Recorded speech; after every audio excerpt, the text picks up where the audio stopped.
흔히 뭘 믿느냐 이렇게 많이 질문합니다. 그런데 한마디로 말해서 부처님의 가르침이죠. 부처님의 가르침을 믿는 게 그게 불자의 신심이죠. 또 믿기 전에 불자는 종불구생이라 부처님의 말씀으로부터 태어났다. 불구. 그러니까 이제 부처님의 모습을 보고 믿게 되고 설법을 듣고 믿게 되고 그러는데 그 모습을 보이는 것도 그 전부가 가르침이죠. 또 말씀을 하시는 것도 가르침이고 그러니까 불자가 될 때부터 그 가르침에 의해서 불자가 된 거고 또 불자가 된 이후에도 그 신심이 계속 끊임이 없는 것이 그게 불자입니다. 그러니까 아무리 몸이 있다 하더라도 명이 끊어지면 이미 사람이 아니듯이 처음에 태어날 때부터 부처님의 가르침에 의해서 태어나는 것이 불자고 또 그 가르침을 믿음으로 말미암아 불자의 생명이 계속 이어지는 것이 그게 진실입니다. 그러면 부처님께서 무슨 말씀을 하셨는가? 그게 이제 부처님의 가르침인데요. 그 첫 번째 말씀이 무상을 가르쳤어요. 무상. 뭐가 무상하냐? 인생이 무상하다는 거예요. 딴 거 다 그만두고 인생이. 요즘에는 노인들이 오래 사신다고 요새 야단입니다. 100살 넘게 사시는 분 우리나라도 많다고 그래요. 100살 넘게 사시는 분. 평균적으로 100살 이상을 사시게 되면 여러 가지가 바뀌어야 됩니다. 국가 정책에서부터 사회 제도에서부터 온갖 문화 구조 시설을 바꿔야 돼요. 지금까지 그런 것을 경험해 본 일이 없거든요. 그래서 여러 가지로 지금 고민들을 많이 합니다. 노령화 사회라고. 그렇게 이제 보니까 그렇게 백수 이상을 할 수 있는 분의 기준을 두면 인생이 무상하다는 말이 틀린 게 아니냐 이렇게 볼 수가 있어요. 그런데 그건 아주 일부입니다. 일부. 요즘도 사고로 죽는 사람이 어마어마하게 많습니다.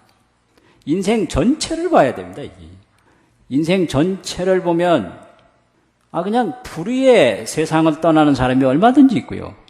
또 100살을 더 산다 하더라도 반드시 죽습니다. 그러니까 이 무상이라고 하는 것은 하루 만에 죽느냐 100년 만에 죽느냐 그게 문제가 아니라 태어나면 반드시 죽는다는 거예요. 이게 무상입니다. 내 이 인생의 목숨이 언제 이게 이 세상에서 사라질까? 그 사형 집행일을 모르는 사형수와 같다. 이렇게 보면 되는 거예요. 그러니까 이 세상에 한 번 태어난 인생은 죽을 일밖에 없다. 이게 아주 틀림없는 겁니다. 이게. 그런데 요즘에는 참 중요해요. 그나마 사람으로 태어나기가 어렵습니다. 안 날라고 그래요. 안 날라고 그럽니다. 이게 안 날라고 그래요. 그래서 도를 잘 닦아도 이제 다시 원을 세워서 이 세상에 중생구제하러 나와야 되는데 금생에 아주 도를 잘 닦아가지고 자기가 원하면 아무 데든지 태어날 수 있는 능력이 있다라고 합시다. 그런 도인이 많이 있었거든요. 그러면 이제 내 생에 가서 태어나야 되는데 젊은 여성한테 타진을 해봐도 안 날라고 그러고 저 젊은 여성한테 가서 태어나려고 해도 안 날라고 그러고 이러면 이게 도 잘 닦아서 이 세상에 다시 도인으로 출생을 하려고 해도 자기를 낳아줄 어머니를 구하지 못해서 태어나기가 어려울 이 판이에요 지금. 이 보통 일이 아니에요. 그리고 또 잘못 잉태를 하면 태안에서 죽는 수가 있어요. 태안에서. 태중에서 사형당하는 거예요. 그러니까 이 생명이라고 그러는 게 인생이라고 그러는 게 이 태안에서 잘못되는 경우와 1살 때 잘못되는 경우, 2살 젊었을 때, 나이 많았을 때, 이걸 다 계산해 보면 무상한 건 마찬가지예요. 예나 지금. 그래서 이 무상한 것을 알아야 됩니다. 그래서 이 무상을 믿는 게 아주 근본입니다. 무상을 믿지 못하면 공덕도 닦지 못하고요.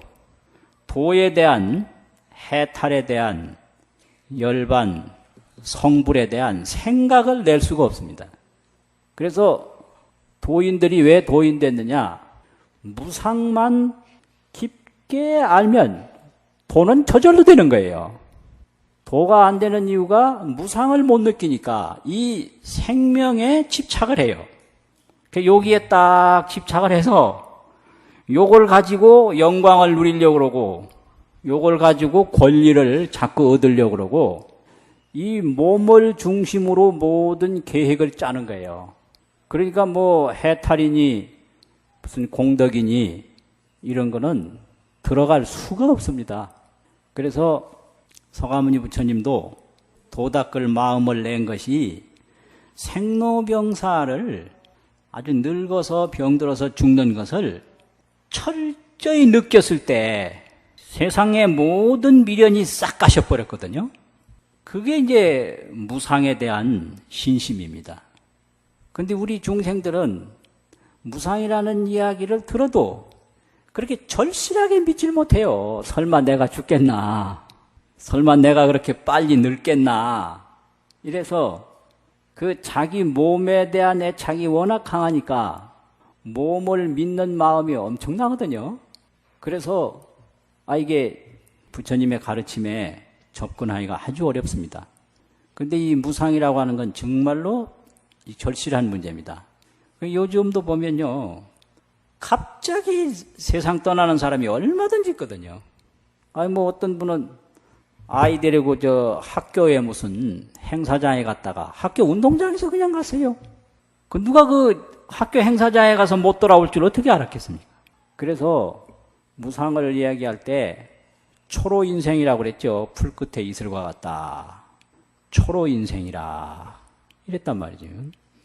그거를 믿는 게 이게 아주 근본 신심입니다. 절대 이 무상을 믿지 못하면 공덕이 이루어질 수가 없고 다른 도에 대한 마음을 해탈, 그 무상으로부터 해탈하고자 하는, 벗어나고자 하는 마음을 가질 수가 없습니다.